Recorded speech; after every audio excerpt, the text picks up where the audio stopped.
everyone, my name is Jim Garrity. Those of you that follow my channel will remember that I took 3 doors from the garden shed to bring and put into the house. One of those doors is now in place on the bathroom, and I made a video that showed the work that went towards that, and also the rebuild of the rim latch that holds the door closed. I'm on to the second door now, and this door is going to go into the bedroom, but this door is too short and it's too narrow, so I'm going to have to build up its height and its width before I can then hang it in the door, and that's what this video is going to cover. Here you see me sanding away with my Mirka hand sander. It's fitted with a 120 grit sanding sheet. Soon it's going to dawn on me that this job would be a lot easier if I used my Festool RO90 hand sander. This is fitted with a 100 grit sanding wheel.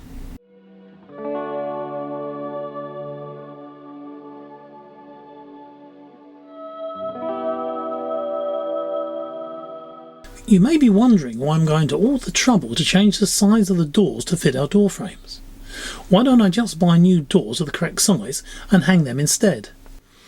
Well, this is a good question, and as I sand away it's one I'm asking myself. But look at these doors. Although dirty and unloved, I think they look brilliant. I love the proportions of the panels and the door handles that seem to be just a little bit too high. They're also 100 years old and they've got their own original rim locks. It's definitely worth the time to refurbish them and then put them back into use.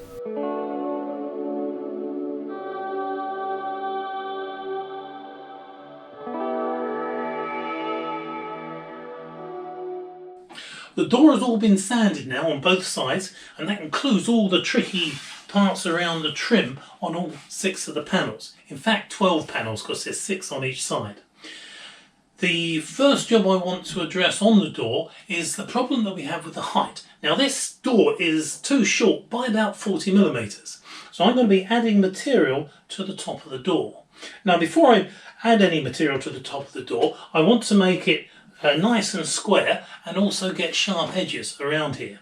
Now this is an old door, so this door would have been shaped to fit its original door frame.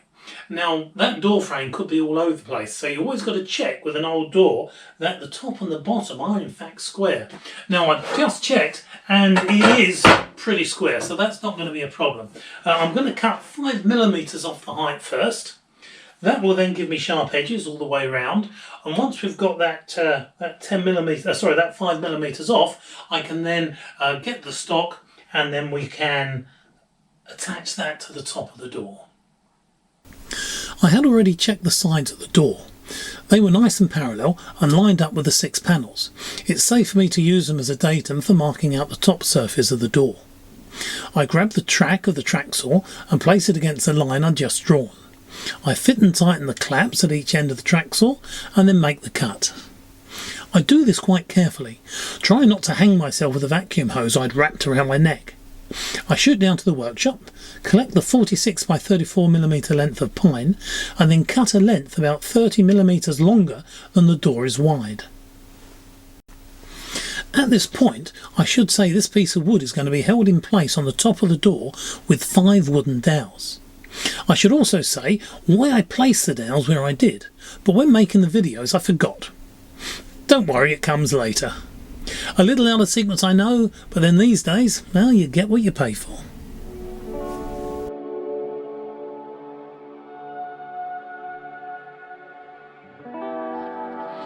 The doweling that I'm going to use to hold the wood here onto the top of the door is 9.5 millimeter. Now my brad point drills are in whole millimeters, so I have a 9 millimeter brad drill here which I will go through, and then I'll go through it again with a 9.5 millimeter, just a normal twist drill. At least that way the surface shouldn't get very messed up.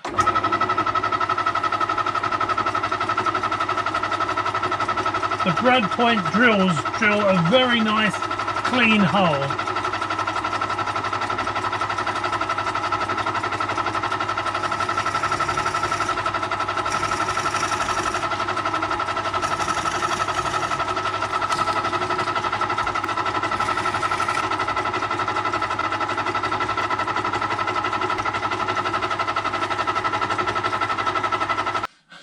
That's a 9mm hole drilled, and we just run through with a 9.5mm drill, 9.5.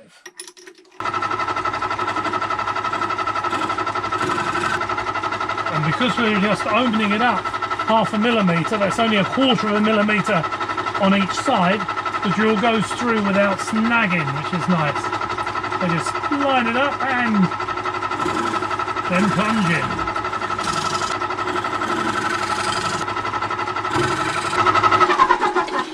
And that's it. The holes are drilled. And the dowel fits in nice and tight. The piece of wood that's going to go on the top of the door is now drilled with the 9.5mm holes for taking the 9.5mm doweling. Now, I want this to get held into position on the top of the door, and I want it to be supported. I don't want to use any screws because I'm going to have to saw along here to get it to the correct shape. So this needs to be held in place with just the wooden dowels. Now there's things that we need to avoid in here.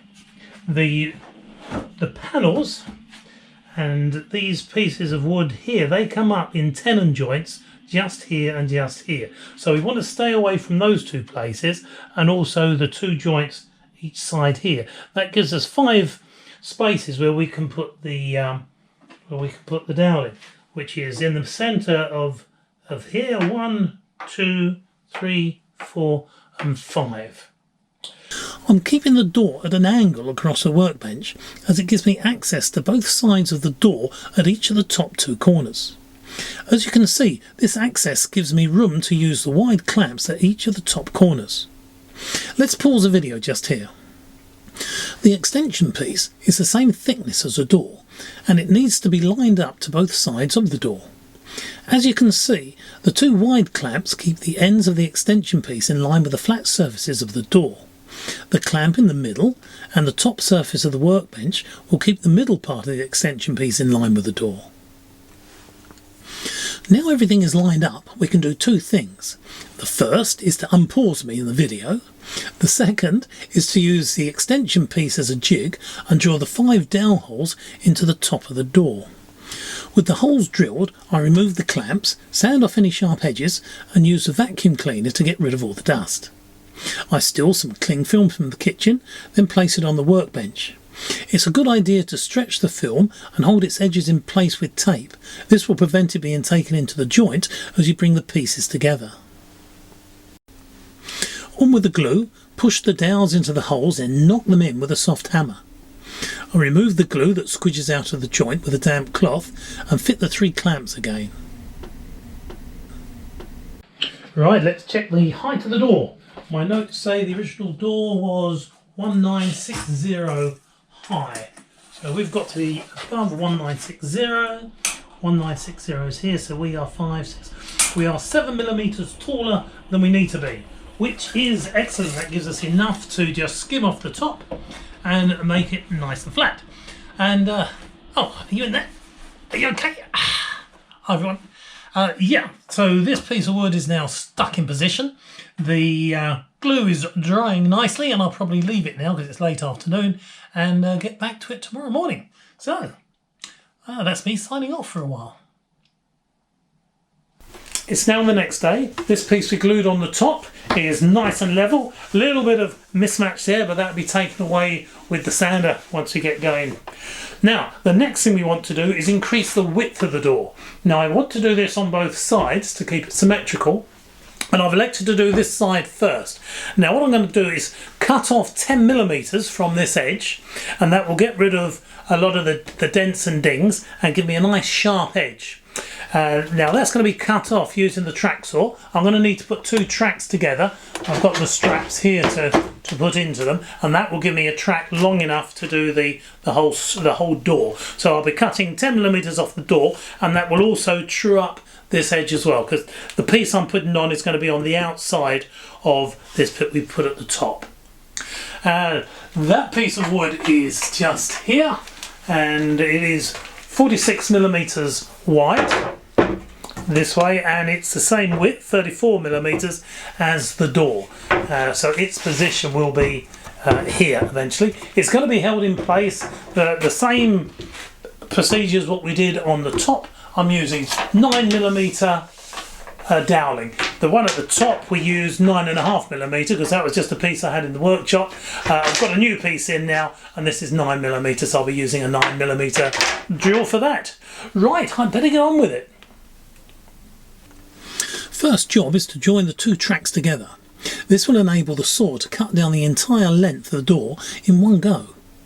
I mark out the cut line parallel to the other side of the door, line up the track to the cut line and then clamp it to the door.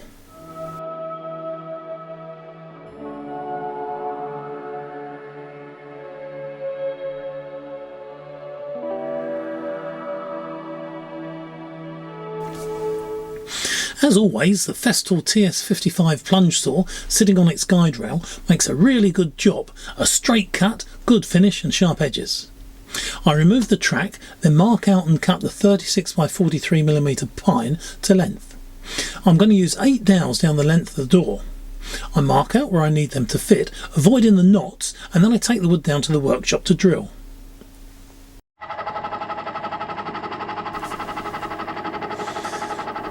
Here we are using the drill press, 8 holes to drill.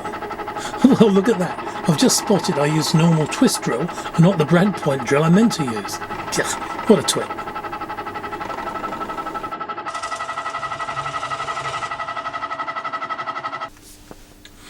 I walk back to the conservatory with the wood, cut the 8 dowels on the mitre saw and take off the sharp edges with abrasive paper.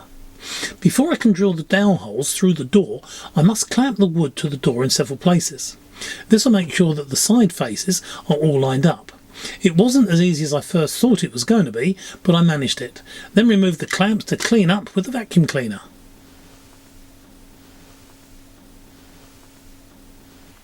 It's now getting to the interesting bit. We're about to glue this together. Now let's just recap.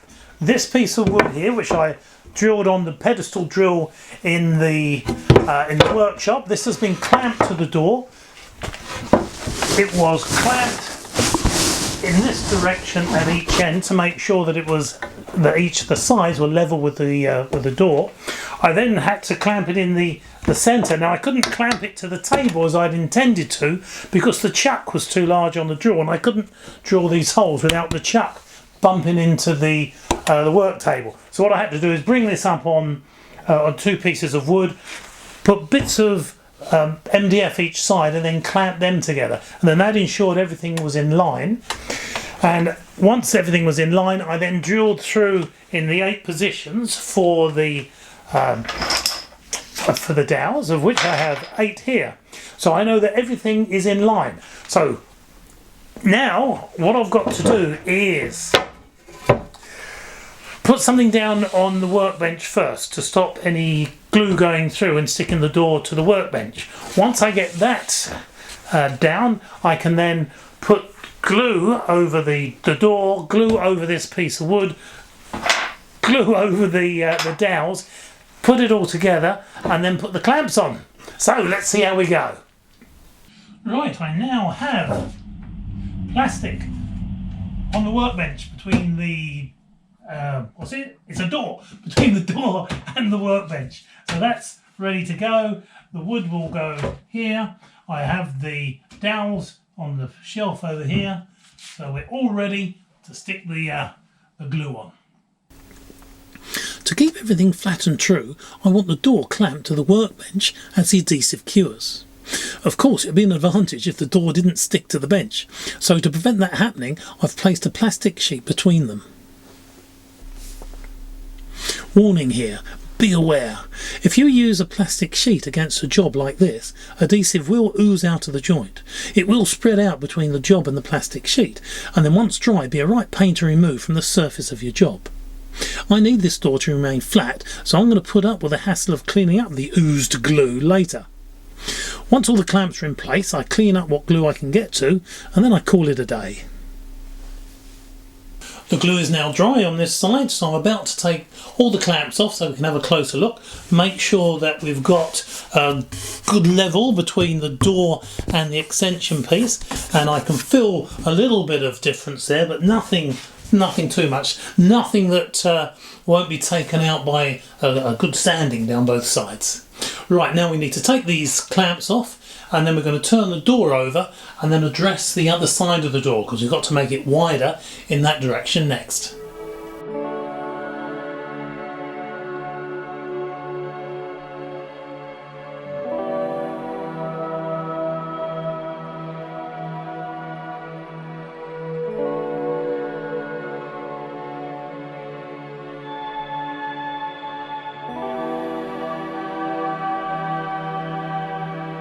I've now turned the door over, and you can see the shadow of the old lock that used to be on this door. Now this lock is known as a rim lock. Here's the beastie just here. Now this lock, it was in need of a little bit of refurbishment, but also there wasn't a key for it either. This is now covered by its own video called Vintage Rim Lock and Key, funnily enough.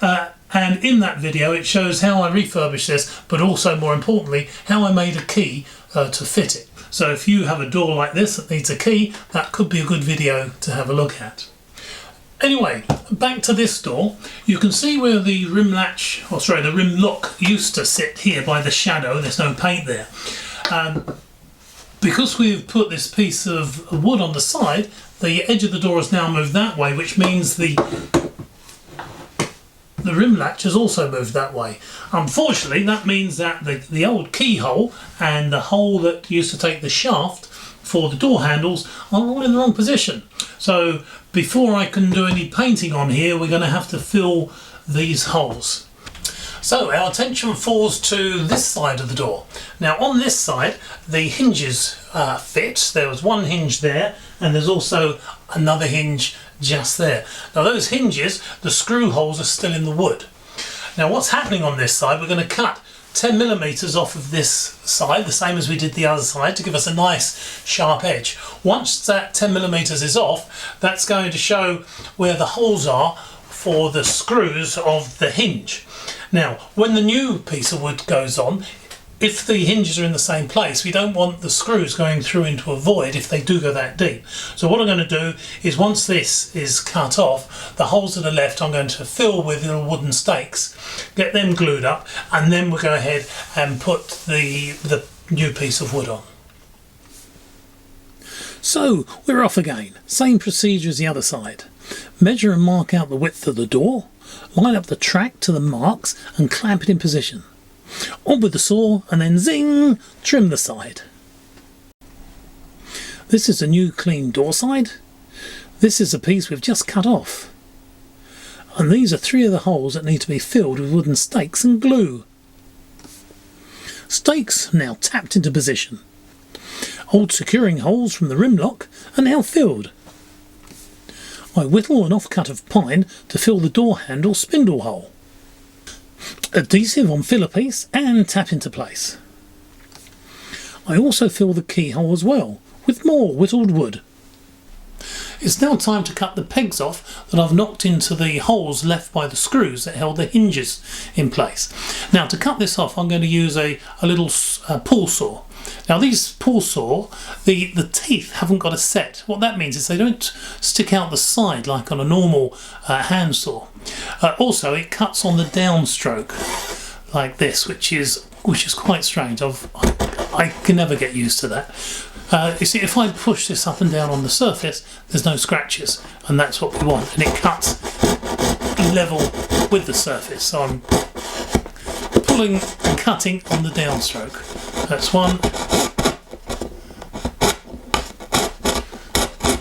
It feels so weird. 2.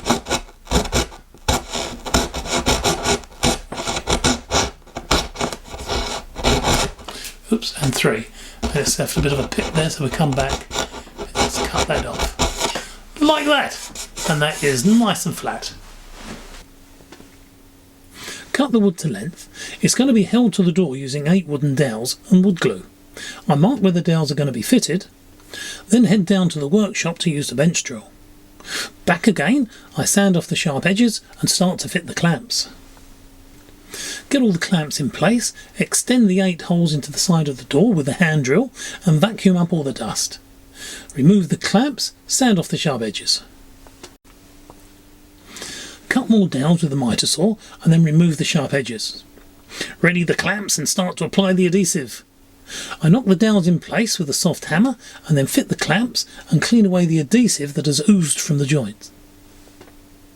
And the glue is now dry on this side of the door as well. So we have increased the width of the door with the pieces of wood on both sides. We've increased the height of the door with that piece running along the top. So the next thing we need to do is take off all these clamps, tuck them clamps under the desk. The stakes that we put in the door yesterday, filling up the holes from the old keyhole and the shaft of the doorknobs, they've got to be cut off and made flat. And then the job after that is to check on the sizes of the door frame we've got to fit into and then cut the door to suit the frame. Take all the clamps off and store them under the workbench. And it's time to cut the stakes off. I've got to pull it to cut.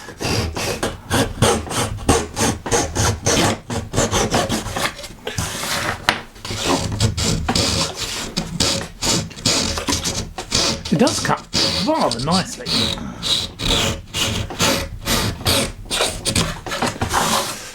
And there we go. So those holes are filled in quite well. Unfortunately, we're going to have to stop just there, but do not despair. All will be finished off in the next episode. Could you do something like this? Of course you can. And with that, this episode is at an end. Take care, everybody. I'll see you next time.